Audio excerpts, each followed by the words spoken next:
Hi ಸ್ನೇಹಿತರೆ, welcome back to my channel. ಹೇಗಿದ್ದೀರಾ? ಚೆನ್ನಾಗಿದ್ದೀರಾ ಅನ್ಕೊತೀನಿ. ನಾವು ಕೂಡ ಚೆನ್ನಾಗಿದ್ದೀವಿ. ಬನ್ನಿ, ಏನು ಬಜ್ಜಿ, ಯಾವ ಮೆಣಸಿನ್ಕಾಯಿ ಬಳಸಿಬಿಟ್ಟು ನಾನು ಇವತ್ತು ಕ್ರಿಸ್ಪಿಯಾಗಿ ಬಜ್ಜಿ ಮಾಡ್ತಾಯಿದ್ದೀನಿ. ಬನ್ನಿ ನೋಡೋಣ. ಇವಾಗ ನೋಡಿ, ನಾನು ಇಲ್ಲಿ ಒಂದು ಕ್ಯಾಪ್ಸಿಕಮ್ಮು ಅಂದರೆ ದಪ್ಪ ಮೆಣಸಿನ್ಕಾಯಿ ಇದೆ, 6 ಮೆಣಸಿನ್ಕಾಯಿನ ತೊಗೊಂಡಿದ್ದೀನಿ. ಇವತ್ತು ಮೆಣಸಿನ್ಕಾಯಲ್ಲಿ ಬಜ್ಜಿ ಹೇಗೆ ಮಾಡೋದಂತ ನಾನು ಶೇರ್ ಮಾಡ್ತಾಯಿದ್ದೀನಿ. ಬನ್ನಿ ನೋಡಿ, ಈ ಥರ ಒಂದು ಮೆಣಸಿನ್ಕಾಯಲ್ಲಿ 4 ಪೀಸನ್ನು ಕಟ್ ಮಾಡಿಬಿಟ್ಟು ಒಳಗಡೆ ಇರುವಂಥ ಬೀಜನ ಎಲ್ಲ ತೆಗ್ದಾಕಿದ್ದೀನಿ. ಬೀಜ ಇರಬಾರ್ದು ಸ್ನೇಹಿತರೆ. ನೋಡಿ, ಈ ಥರ ಕಟ್ ಮಾಡಿಕೊಂಡು ತಗೊಂಡಿದ್ದೀನಲ್ವ. ನಾನು ಇಲ್ಲಿ 2 ಕಪ್ಪು ಕಡಲೆ ಹಿಟ್ಟನ್ನು ಬಳಸ್ತಾ ಇದ್ದೀನಿ.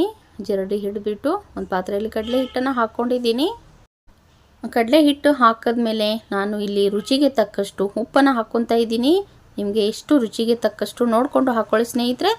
ಮತ್ತು ಇಲ್ಲಿ 1 ಸ್ಪೂನಷ್ಟು ಓಂಕಾಳು ಕೈ ಮೇಲೆ ಮಸ್ತ್ಬಿಟ್ಟು ಓಂಕಾಳನ್ನ ಹಾಕ್ಕೊಂಡಿದ್ದೀನಿ. ನಾನು ಯಾವುದೇ ಬಜ್ಜಿ ಮಾಡಿದರೂ ಓಂಕಾಳನ್ನ ಹಾಕ್ಕೋಬೇಕು, ಟೇಸ್ಟು ಸೂಪರಾಗಿರುತ್ತೆ. ಆಮೇಲೆ ಸ್ವಲ್ಪ ನೋಡಿ ಮಸಾಲೆ ಖಾರದ ಪುಡಿ ಅಂದರೆ ಅರ್ಧ ಸ್ಪೂನಷ್ಟು ಹಾಕ್ಕೊಂಡಿದ್ದೀನಿ ನಾನು.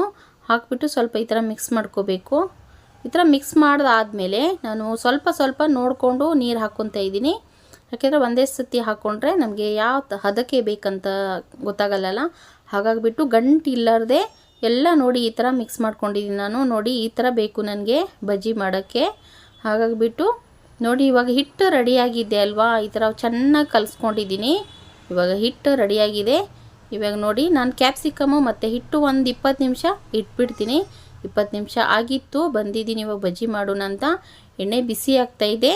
ಎಣ್ಣೆ ಬಿಸಿ ಆದಮೇಲೆ ನಾನು ಬಜ್ಜಿ ಸ್ವಲ್ಪ ಹಿಟ್ಟು ಕೈಯಿಂದ ಬಿಟ್ಬಿಟ್ಟು ನೋಡ್ತಾ ಇದ್ದೀನಿ, ಯಾಕೆಂದರೆ ಎಣ್ಣೆ ಬಿಸಿಯಾಗಿದೆ ಇಲ್ಲ ಅಂತ. ಆಮೇಲೆ ನೋಡಿ, ಮೆಣಸಿನ್ಕಾಯಿ ಅದೆಲ್ಲ ಹಿಟ್ಟಲ್ಲಿ ಹಾಕ್ಕೊಂಡಿದ್ದೀನಿ. ಕಟ್ ಮಾಡಿರೋಂಥ ಮೆಣಸಿನ್ಕಾಯಿ ಹಾಕಿಬಿಟ್ಟು ಎಣ್ಣೆ ಬಿಸಿಯಾಗಿದೆ. ಎಣ್ಣೆಯಲ್ಲಿ ಈ ಥರ ಕರಿತಾ ಇರೋದು ಚೆನ್ನಾಗಿ ಸ್ವಲ್ಪ ಬ್ರೌನ್ ಕಲರ್ ಬರೋವರೆಗೂ ಕರಿಬೇಕು ಸ್ನೇಹಿತರೆ. ಮೆಣಸಿನ್ಕಾಯಿ ಇರುತ್ತಲ್ವ, ಹಾಗಾಗಿಬಿಟ್ಟು ಮೆಣಸಿನ್ಕಾಯಿನೂ ಒಳಗಡೆ ಬೇಯಬೇಕು. ತುಂಬ ರುಚಿ, ತುಂಬ ಟೇಸ್ಟು ಸ್ನೇಹಿತರೆ. ನಮಗೆ ಪಲ್ಯ ತಿಂದು ಬೇಜಾರಾಗುತ್ತಲ್ವ, ಅಂಥ ಟೈಮಲ್ಲಿ ನಾವು ಈ ಥರ ದಪ್ಪ ಮೆಣಸಿನ್ಕಾಯಿ ಬಜ್ಜಿನ ಮಾಡ್ಕೋಬಹುದು. ನೋಡಿ, ಇಷ್ಟೆಲ್ಲ ಎಣ್ಣೆಯಲ್ಲಿ ಹಾಕ್ಕೊಂಡಿದ್ದೀನಲ್ವ ನಾನು. ನೋಡಿ, ಎರಡೂ ಕಡೆ ಚೆನ್ನಾಗಿ ಬ್ರೌನ್ ಕಲರ್ ಬರೋವರೆಗೂ ಫ್ರೈನ ಮಾಡ್ಕೊತಾ ಇದ್ದೀನಿ, ಅಂದರೆ ಎಣ್ಣೆಯಲ್ಲಿ ಕರಿತಾ ಇದ್ದೀನಿ.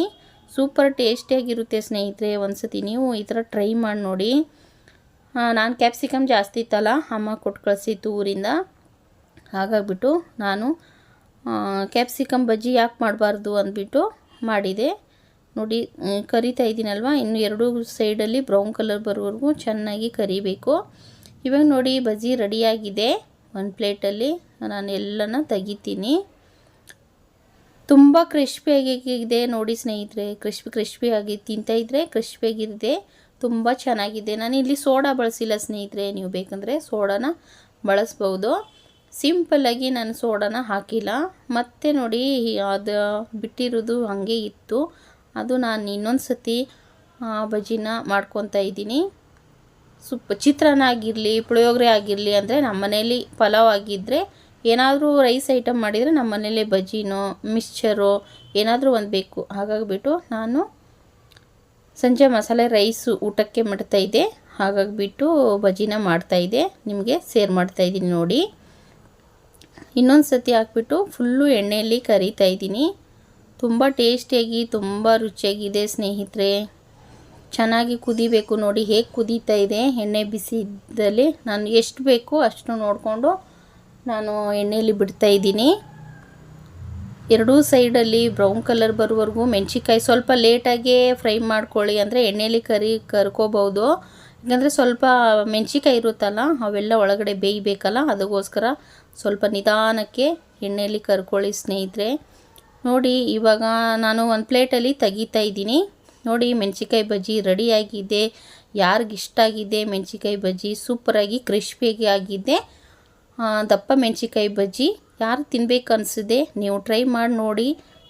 ಸಪೋರ್ಟ್ ಮಾಡಿ, ಲೈಕ್ ಮಾಡಿ, ಶೇರ್ ಮಾಡಿ, ಸಬ್ಸ್ಕ್ರೈಬ್ ಮಾಡ್ಕೊಳ್ಳಿ ಸ್ನೇಹಿತರೆ. ನೆಕ್ಸ್ಟ್ ವಿಡಿಯೋದಲ್ಲಿ ಸಿಗ್ತೀನಿ. ಎಲ್ಲರಿಗೂ ಬಾಯ್.